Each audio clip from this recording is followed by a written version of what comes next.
Wa i'fa'ul lihyah, dan menyimpan janggut. Menyimpan janggut. Simpan janggut. Kemudian Nabi SAW selalu juga dia kutip, bukan simpan tu sampai panjang. Ada juga orang. Hak ni pun orang Yahudi pun ada juga. Hak tidak Yahudi pun ada juga. Orang Islam pun dia jauh janggut panjang terlaju. Pasal apa? Ahli-ahli fikir dulu tahu janggut panjang. Di sini dalam kitab ni dia tidak sebut, tak sebut banyak sangat. Tapi dulu kita sudah jumpa dah dalam Muslim dulu. Semasa mengaji Muslim dulu di Masjid Langgar tu, sudah ada dah jumpa keterangan Imam Nawawi cukup detail dalam masalah ni. Sifat janggut. Sifat janggut ni mana mengikut setengah-setengah, kalau panjang pun tak apa. Lebih pada selenggan. Panjang tebal. Kalau dia janggut je dia tebal. Lah sifat kan? Itu makna i'fa'. Setengah ulama pula kata seperti Imam Malik, dia kata tak, tidak lagu tu. Mana biar kemas janggut. Sifat janggut tapi biar kemas. Itu maknanya.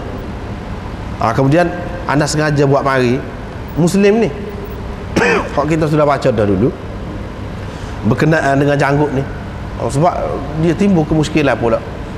Memanglah sunnah janggut tu, tapi kadang-kadang kalau siapa pandang buruk kepada orang lain, tak silah lagu tu. Tak sih.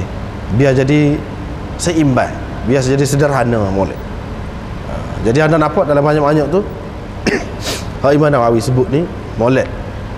Imam Nawawi sebut ni molek.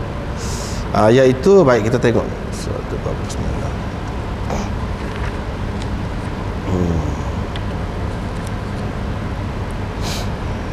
Imam Nawawi kata mana?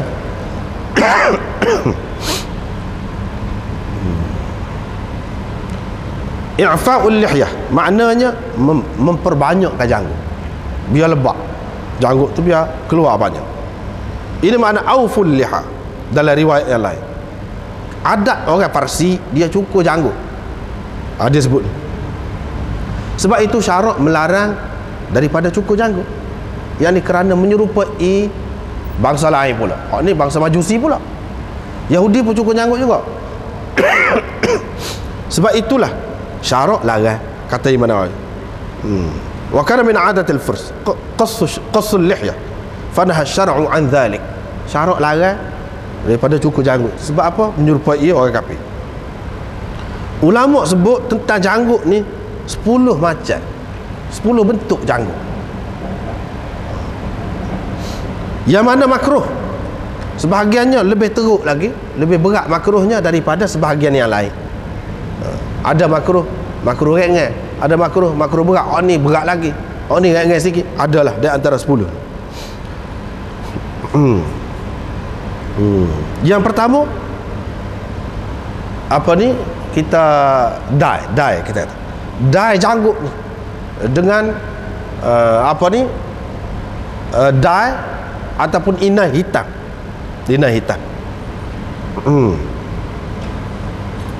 Itu makna. Bukan kerana sesuatu tujuan, saja-saja nak suruh nampak muda. Nak suruh nampak muda saja je. Apalagi kalau dengan maksud bila muda tu orang perempuan lebih tertarik. Kalau dengan maksud tu lagilah. Tapi kalau dengan maksud jihad, tak apa. Dengan maksud nak jihad, maknanya dye janggut tu nak hitam, biar orang nampak orang Islam ni muda saja, tahan, tubuhnya tahan, awet muda kata. Dia pun jadi berasa gerung kerana itu. Tak apa. Yang kedua, khidab dengan sufrah, dengan celupan ataupun inai kuning. Kuning supaya menyerupai orang-orang soleh. Orang zaman dulu ada kalau janggut dia tu dia dye dengan dye hak kuning tu, tanda dia orang soleh. Biasanya orang soleh buat lagu tu. Dia pun dye kata buat kuning kata. Nak suruh orang kata dia ni masuk dalam puak-puak soleh je. Ni pun tak boleh juga. Taruh janggut juga tu tak boleh juga. La littiba'i sunnah, bukan kerana mengikut sunnah, tapi kerana tadi. Yang ketiga, memutihkannya. Dia muda lagi saja dia buat biar jadi putih, biar jadi sepaubat dengan belerang ataupun sebagainya, supaya lebih nampak tua, supaya orang nampak dia ni lebih layak untuk memimpin ke, untuk jadi ketua ke. Dia hormati ke. Kalau nampak janggut putih tu orang hormat, orang mulia kan, syekh lah kononnya. Dia pun buat macam tu juga. Tak boleh juga. Yang keempat, cabut tarik janggut ni. Tarik janggut, getuh janggut, ataupun cukur janggut. Mula-mula tubik lagi cukur dah. Pasal apa? Supaya orang nampak muda. Dah comel, nampak comel. Ini termasuk juga dalam makruh. Yang kelima, apa ni, cabut ubah janggut. Tak boleh juga. Yang kena buat apa ni, berlapis-lapis janggut. Berlapis-lapis, ada pesen pula janggut ni. Berlapis-lapis. Buat pelok-pelok kau, kita kata, atau berlapis-lapis bertangga-tangga kau misalnya. Tak boleh tu. Tak boleh juga. Misalnya dalam satu kawasan tu, orang perempuan pandai comel kalau buat lagu tu. Kerana tu ni disebut tak boleh. Yang ketujuhnya, memanjangkan janggut ataupun mengurangkan.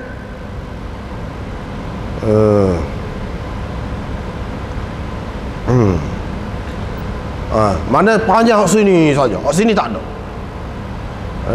Ataupun hak sini saja, hak sini tak ada langsung. Dah sini ada lah kata. Mana gitu anaknya. Jangan sini panjang, ada juga kan. Sini cukup langsung, tak ada langsung. Sini saja panjang, dia gebok gitu. Ada juga. Itu pun tak boleh juga. Makruh juga.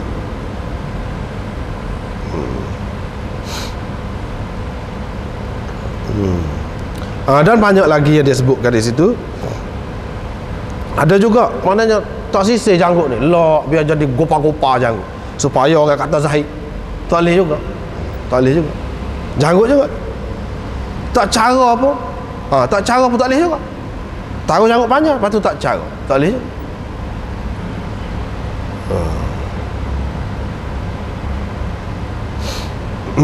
Begitulah ada beberapa ni.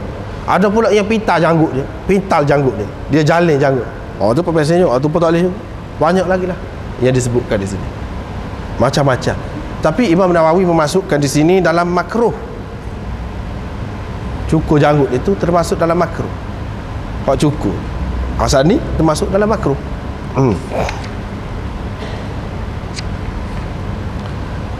Dia tidak sebut haram. Dia tidak masuk dalam hak haram tu. Kalau ulama ada kata haram, itu pendapat dia. Masing-masing pendapat lah. Memang ada pun hak kata haram cukur janggut. Memang ada. Hak kata makruh pun ada. Termasuklah Imam Nawawi dia sebut di sini termasuk dalam hak makruh. Setengah ulama pula kata harus cukur janggut. Harus. Tapi Nabi SAW pernah ke cukur janggut? Tak pernah. Tak ada. Tak ada. Kalau orang tanya, Nabi SAW pernah ke cukur janggut walaupun sekali? Tak ada. Memang tak ada. Itu jelas. Tetapi kalau orang lain nak cukur janggut, boleh ke tidak boleh? Jawabnya khilaf lah. Ada hak kata haram, ada hak kata harus, ada hak kata makruh. Imam Nawawi kata makruh.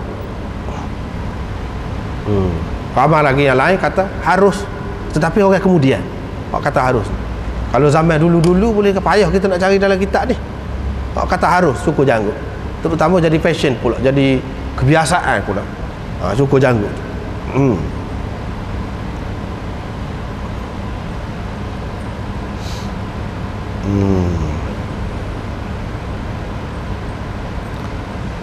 Tetapi kita kena ingatlah seperti tadilah, kena seimbang lah maksud. Seperti Imam Nawawi sebut ni. Jangan pula bila kita tengok orang tu tak ada janggut, kita duduk nampak tu buruk dia. Padahal benda ni masih khilaf lagi. Kalau taruh janggut tu pun khilaf lagi juga, ada juga makruh. Kalau nak suruh orang nampak dia warok kau, nak suruh orang nampak dia zahid kau, seperti tadi masalah juga.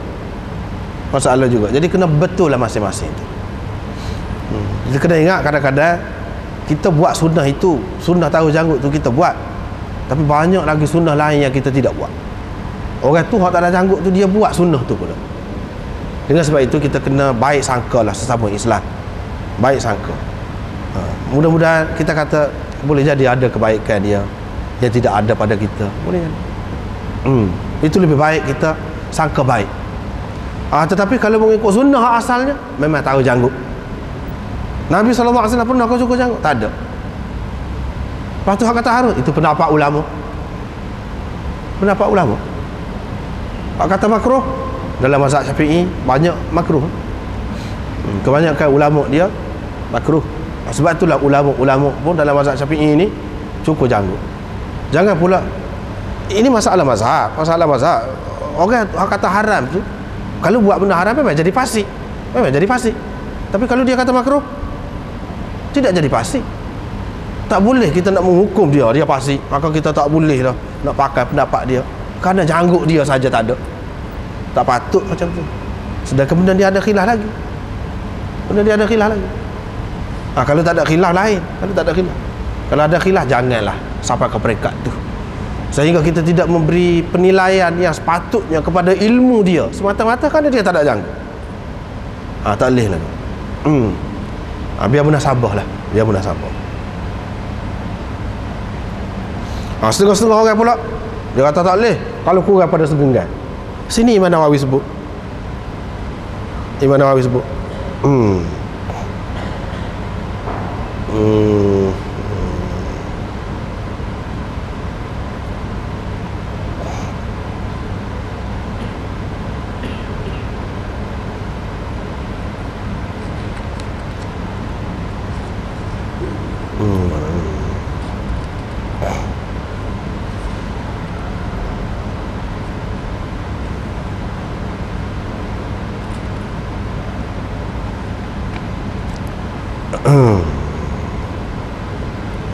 Ni Qadhi Iyad, Imam Nawawi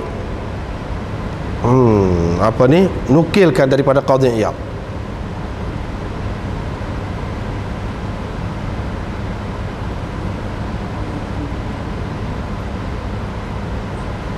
Dia kata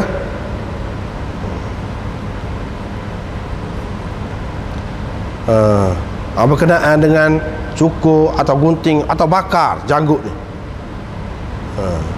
Lepas tu dia kata ambil hak sebelah panjang, mana gunting hak alik panjang, dan ard alik ni, alik lebar gunting.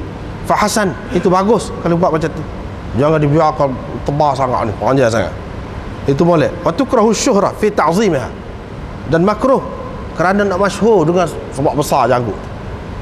Sebagaimana makruh juga gunting janggut tu dan papah janggut, makruh juga. Di sini dia sebut. Qala wa qad ikhtalafa as-salaf hal lidzalika haddun. Ulama salaf khilaf pula dalam masalah ni, nak gunting janggut ni setara mana. Fa minhum man lam yuhaddid syai'an fi dhalik. Ada di antara mereka yang tidak menentukan hak sebanyak mana asal taruh janggut. Dalam hadis ni dia nak simpan janggut, tak kira seci kedua eci kau ikutlah, asal simpan cukup dah tu. Tu illa annahu la yatrukuha li hadd syura. Cuma jangan taruh panjang sangat sampai jadi suhu panjang janggut tu. Wa ya'khudhu minha, dan dia kena gunting janggut tu, ambil. Imam Malik kata makruh kalau panjang sangat. Ada juga ulama yang menghadkan jangan lebih daripada segenggam. Itu masing-masing lah. Ini pun ada khilaf juga masalah. Ni kata tak ada had, ni kata ada had segenggam, jangan lebih daripada tu. Kalau lebih, buang, gunting. Macam-macam lah pendapat. Itu berkenaan dengan janggut.